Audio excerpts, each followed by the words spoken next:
down, I know you got me, baby.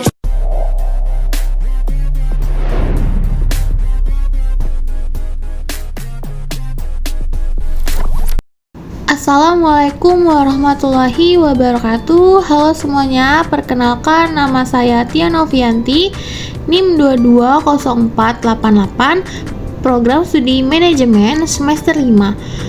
Video ini dibuat dan diposting untuk memenuhi syarat penilaian ujian akhir semester mata kuliah Bisnis Internasional dengan dosen pengampu Adisya Maya Andara SPDMM.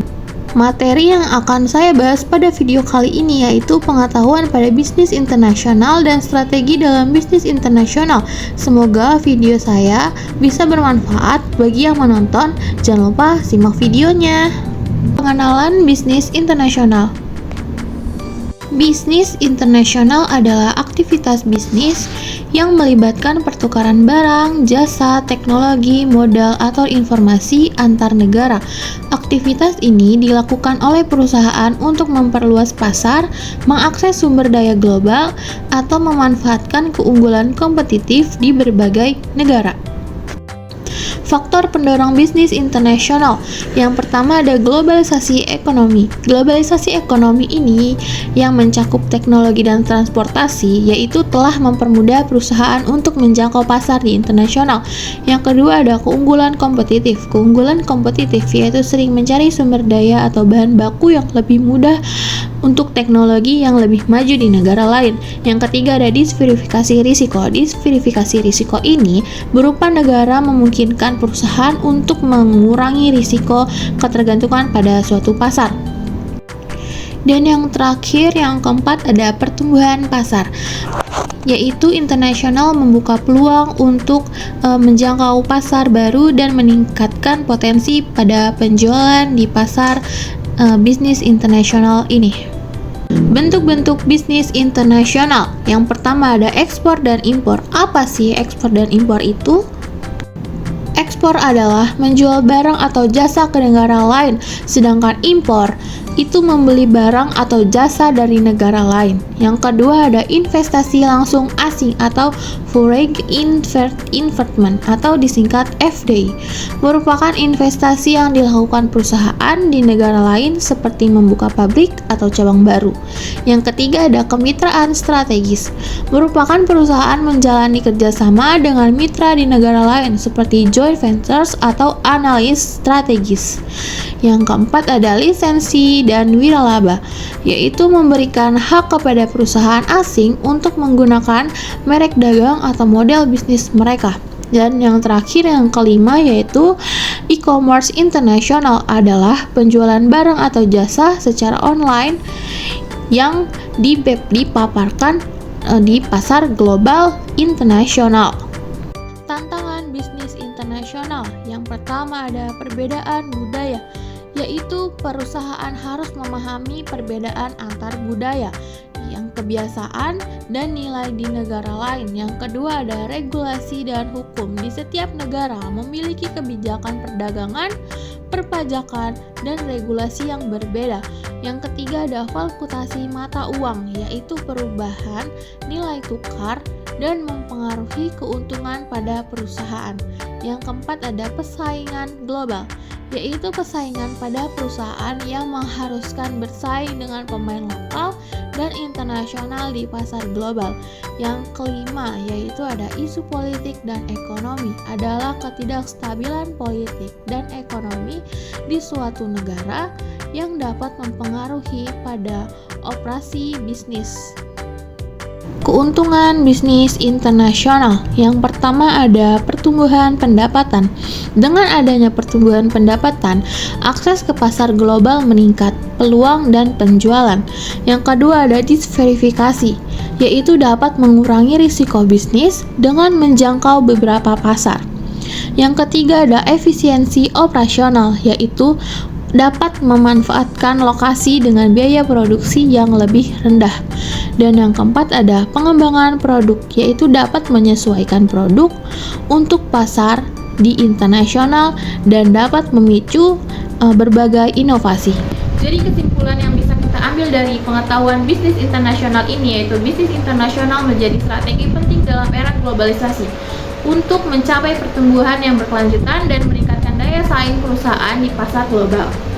Materi yang kedua yaitu strategi bisnis internasional. Strategi bisnis internasional adalah serangkaian langkah-langkah yang dirancang oleh perusahaan untuk beroperasi dan bersaing di pasar internasional. Strategi ini juga penting untuk perusahaan yang ingin memperluas operasinya melampaui batas negara asal mereka, menghadapi berbagai tantangan global, dan memanfaatkan peluang di pasar luar negeri. Yang pertama ada pengertian dari strategi bisnis internasional. Strategi bisnis internasional ini mengacu pada rencana penyeluruhan yang digunakan perusahaan untuk masuk ke pasar global, menyesuaikan produk atau layanan, dan bersaing dengan perusahaan lokal maupun internasional. Tujuan utamanya yaitu adalah menciptakan nilai bagi pelanggan di berbagai negara. Alasan perusahaan melakukan ekspansi internasional ini, yang pertama untuk memperluas pasar, meningkatkan penjualan dengan menjangkau konsumen baru. Yang kedua, diversifikasi risiko untuk mengurangi ketergantungan pada suatu pasar wilayah. Yang ketiga ada memanfaatkan keunggulan kompetitif untuk mengoptimalkan teknologi, sumber daya atau keahlian unik di berbagai negara. Yang keempat ada mengakses sumber daya untuk memperoleh bahan baku, tenaga, atau teknologi yang lebih murah untuk berkualitas tinggi. Yang kelima ada skala ekonomi untuk mengurangi biaya produksi dengan memperbesar skala operasi. Selanjutnya jenis-jenis strategi bisnis internasional. Yang pertama ada strategi global, yaitu menstandarkan produk atau layanan di seluruh dunia. Yang kedua ada mengunjungi verifikasi atau fokus pada efisiensi. Contohnya produk elektronik seperti smartphone yang sama dijual di berbagai negara.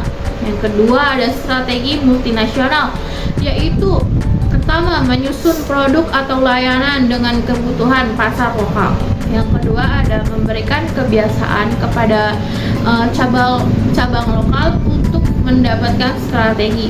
Contohnya seperti restoran cepat saji yang menawarkan menu sesuai dengan selera lokasi. Yang ketiga ada strategi transisional, yaitu yang pertama menggabungkan elemen strategi global dan multinasional. Yang kedua fokus pada efisiensi global dan fleksibilitas lokal. Contohnya perusahaan pakaian yang memproduksi di lokasi dengan biaya rendah tetapi menyesuaikan desain sesuai pasar lokal. Yang keempat ada strategi internasional, yaitu ada produk dan strategi pemasaran yang sebagian besar tetap sama seperti di pasar domestik. Contohnya perusahaan farmasi yang menjual obat tanpa banyak perubahan di negara lain. Selanjutnya elemen penting dalam strategi bisnis internasional, yang pertama pemilihan pasar. Untuk mengidentifikasi pasar potensi berdasarkan faktor ekonomi, demografi, dan budaya dan politik. Yang kedua ada mode masuk pasar, yaitu ekspor, mengirim produk ke negara lain. Yang kedua ada lisensi atau franchise, membuka hak kepada pihak lain untuk menggunakan merek atau teknologi. Yang ketiga ada aliansi strategi, kerjasama dengan perusahaan lokal. Yang keempat ada investasi langsung, mendirikan cabang atau pabrik di negara tujuan. Selanjutnya analisis budaya dan politik untuk menyesuaikan strategi dengan budaya dan peraturan lokal.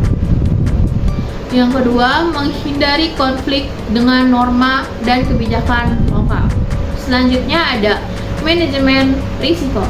Manajemen risiko seperti volatilitas mata uang, perubahan kebijakan perdagangan, atau instabilitas politik. Selanjutnya ada tantangan strategi bisnis internasional. Yang pertama ada perbedaan budaya untuk kesulitan memahami preferensi dan kebiasaan konsumen lokal. Yang kedua ada kendala regulasi, yaitu seperti perbedaan antara hukum antar negara. Yang ketiga ada kompleksi operasional untuk mengelola logistik, rantai pasok, dan tenaga kerja di berbagai lokasi. Yang keempat ada volatilitas nilai tukar, yaitu risiko terhadap keuntungan akibat perubahan kurs mata uang. Jadi, kesimpulan pada strategi bisnis internasional ini merupakan pendekatan pada kompleks tetapi penting bagi perusahaan yang ingin tumbuh di pasar global. Perusahaan perlu memilih strategi yang tepat berdasarkan tujuan, sumber daya, dan karakteristik pasar yang dituju. Keberhasilan bergantung pada kemampuan untuk beradaptasi dengan lingkungan global sekaligus memanfaatkan keunggulan yang kompetitif bagi mereka. Mungkin video saya kali ini mengenai materi pengenalan bisnis internasional dan strategi bisnis internasional sampai di sini. Terima kasih buat kalian yang telah menonton. Saya pamit undur diri. Wassalamualaikum warahmatullahi wabarakatuh.